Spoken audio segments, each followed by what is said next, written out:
Hi friends, welcome to my channel.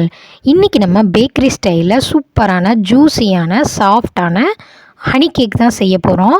நம்ம முட்டை எதுவுமே சேர்க்காமல் நல்லா சாஃப்டாக எப்படி செய்யலான்னு பார்க்கலாம். வாங்க வீடியோக்குள்ளே போகலாம்.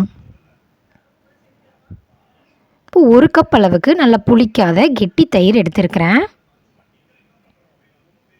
அது கூடவே 1 கப் அளவுக்கு பவுடர் பண்ண சுகர் எடுத்துக்கிறேன். சுகர் பவுடர் தயிர் ரெண்டுமே நல்லா மிக்ஸ் ஆகிற அளவுக்கு நல்லா கலந்து விட்டுக்கலாம். நம்ம சேர்த்த சுகர் பவுடர் தயிரோடு நல்லா கலந்து கரைஞ்சி வரணும். அந்தளவுக்கு நம்ம நல்லா மிக்ஸ் பண்ணி விட்டுக்கலாம். இப்போ பாருங்கள், நல்லா மிக்ஸ் பண்ணியாச்சு. இது கூடவே ஒரு 1/4 கப் அளவுக்கு ரிஃபைண்ட் ஆயில் சேர்த்துருக்கிறேன். சேர்த்துட்டு நல்லா மிக்ஸ் பண்ணி விட்டுக்கோங்க.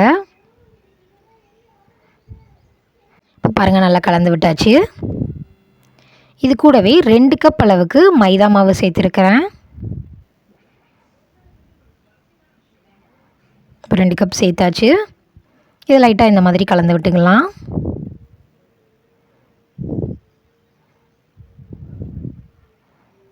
இப்போ இது கூடவே 1 கப் அளவுக்கு பால் சேர்த்துக்கிறேன். நான் நல்லா காய்ச்சி ஆற வச்சின பால் தான் சேர்த்துருக்கிறேன். நல்லா கெட்டியான பால் சேர்த்துக்கோங்க. தண்ணி எதுவுமே பாலில் சேர்க்காதீங்க. அப்போ தான் உங்களுக்கு கேக் நல்லா சாஃப்டாக வரும். பால் சேர்த்துட்டு இந்த மாதிரி நல்லா கலந்து விட்டுக்கோங்க. நம்ம சேர்த்த மாவு எல்லாமே இந்த பாலோடு நல்லா மிக்ஸ் ஆகி வரணும். அந்தளவுக்கு நம்ம நல்லா கலந்து விட்டுக்கலாம். இப்போ ஒரு 1/2 ஸ்பூன் அளவுக்கு பேக்கிங் சோடா சேர்த்துக்கிறேன். ஒரு பிஞ்ச் அளவுக்கு உப்பு சேர்த்துக்கலாம். சேர்த்துட்டு நல்லா மிக்ஸ் பண்ணிக்கோங்க. இந்த கேக் பேட்டர் நல்லா க்ரீமி கன்சிஸ்டன்சிக்கு சூப்பராக மிக்ஸ் ஆகணும். அந்தளவுக்கு நல்லா நம்ம கலந்து விட்டுக்கலாம். பாருங்கள், ஒரு 3 மினிட்ஸுக்கு நம்ம இந்த மாதிரி நல்லா கலந்து விட்டுக்கலாம். நீங்கள் எந்த அளவுக்கு மிக்ஸ் பண்ணுவீங்களோ அந்தளவுக்கு உங்களுக்கு பேட்டர் நல்லா சாஃப்டாக இருக்கும். பாருங்கள், பேட்டர் சூப்பராக ரெடி ஆகிட்டு. இப்போ நான் ஒரு கேக் டீன் எடுத்துருக்கிறேன். அதில் கொஞ்சமாக ஆயில் அப்ளை பண்ணிவிட்டு மைதா மாவு டஸ்ட் பண்ணி எடுத்துருக்கிறேன். உங்கள் கிட்ட பட்டர் ஷீட் இருந்துச்சுன்னா நீங்கள் அதை கூட யூஸ் பண்ணிக்கலாம். இப்போ நம்ம ரெடி பண்ணி வச்சுருந்த பேட்டரை இந்த கேக் டீனில் நம்ம சேர்த்துடலாம். பாருங்கள், பேட்டர் எந்த அளவுக்கு ஸ்மூத்தாக இருக்குன்னு. இப்போ நம்ம சேர்த்தாச்சு. இதை இந்த மாதிரி லைட்டாக டேப் பண்ணிக்கோங்க. அப்போ தான் உங்களுக்கு ஏர் பபிள்ஸ் எல்லாம் ரிலீஸ் ஆகும்.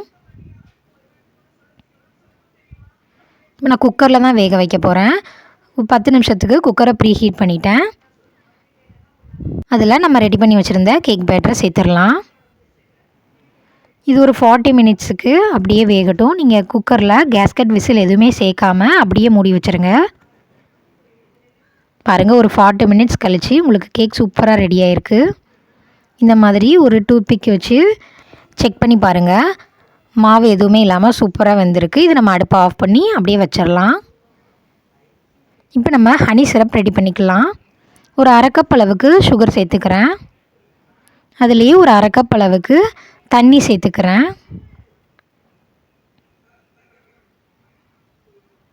இப்போ இந்த சுகர் நல்லா மெல்ட் ஆகட்டும். பாகுபதம் எதுவுமே தேவையில்லை, சும்மா சுகர் மெல்ட் ஆனால் போதும்.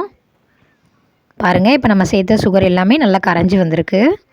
இந்த டைமில் 1 ஸ்பூன் அளவுக்கு தேன் சேர்த்துக்கிறேன். தேன் சேர்த்துட்டு இந்த மாதிரி நல்லா கலந்து விட்டுட்டு உடனே நீங்கள் அடுப்பை ஆஃப் பண்ணிடலாம். பாருங்கள், இந்த மாதிரி லைட்டாக தேன் கரைஞ்சி வர்ற அளவுக்கு கலந்து விட்டால் போதும். இப்போ அடுப்பை ஆஃப் பண்ணியாச்சு. இப்போ நம்ம கேக்கை டீமோல்ட் பண்ணி எடுத்துக்கலாம்.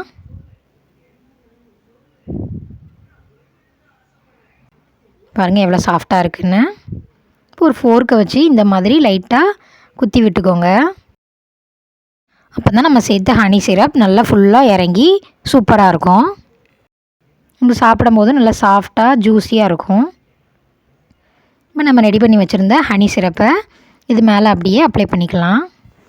பாருங்கள், இப்போ எல்லா பக்கமும் படுற அளவுக்கு கொஞ்சம் கொஞ்சமாக அப்ளை பண்ணிக்கோங்க. இது எந்த அளவுக்கு ஊறுதோ அந்தளவுக்கு சூப்பராக இருக்கும். இதுக்கு மேலேயே நான் கொஞ்சமாக ஜாமை மெல்ட் பண்ணி சேர்த்துக்கிறேன். இது ஆப்ஷனல் தான், வேணும்னா சேர்த்துக்கோங்க, இல்லைனா நீங்கள் அப்படியே கூட சாப்பிட்லாம், ரொம்ப நல்லாயிருக்கும். அதுக்கு மேலே லைட்டாக முந்திரி பருப்பை பல்ஸ் மூடில் அரைச்சி எடுத்துருக்கிறேன். அதை அப்படியே சேர்த்துக்கிறேன். இதுவும் ஆப்ஷனல் தான், வேணும்னா சேர்த்துக்கோங்க. நீங்கள் இதுக்கு பதிலாக பாதாம், வேர்க்கடலை எதுனாலும் சேர்த்துக்கலாம். பாருங்கள், இந்த மாதிரி சூப்பராக ஜூஸியாக டேஸ்டியாக வேறு லெவலில் இருக்கும். நீங்கள் எப்போதுமே கடைகளில் குழந்தைங்களுக்கு வாங்கி கொடுக்காம இந்த மாதிரி வீட்டிலையே ட்ரை பண்ணி பாருங்கள். சாப்பிட்றதுக்கு நல்ல ஹெல்த்தியாகவும் நல்ல ஃபில்லிங்காகவும் இருக்கும்.